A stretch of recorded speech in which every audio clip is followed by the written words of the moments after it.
हमले के बीच ईरान की तरफ से बहुत बड़ा बयान सामने आया है।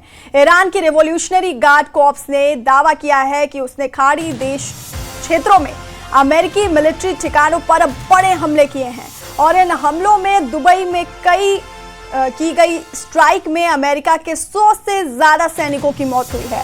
खाड़ी देशों में मौजूद अमेरिकी बेस पर लगातार हमले हो रहे हैं, तो वहीं कई मिसाइलों को इंटरसेप्ट किया गया है। वहीं जंग के चौथे दिन लेबनान में इजराइल हमलों में 31 लोगों की मौत की बात कही गई है।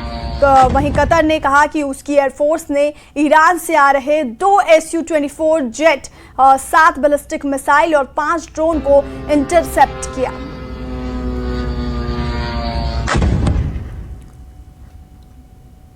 तो अमेरिका और इजराइल के हमले के बीच ईरान की तरफ से ये बहुत बड़ा बयान सामने आया है, जिसमें ईरान की रिवॉल्यूशनरी गार्ड कॉर्प्स ने ये दावा किया है कि खाड़ी क्षेत्रों में अमेरिकी मिलिट्री ठिकानों पर उन्होंने बड़े हमले किए हैं और इन हमलों में दुबई में की गई कई स्ट्राइक में अमेरिका के 100 से ज्यादा सैनिकों की मौत हुई है।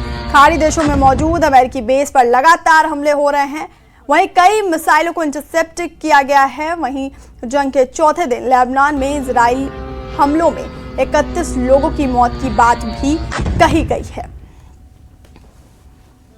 तो खाड़ी देशों में अमेरिकी बेस पर ईरान की तरफ से हमले जारी हैं। दुबई में 100 अमेरिकी सैनिकों को मारने का दावा ईरान की तरफ से किया गया है।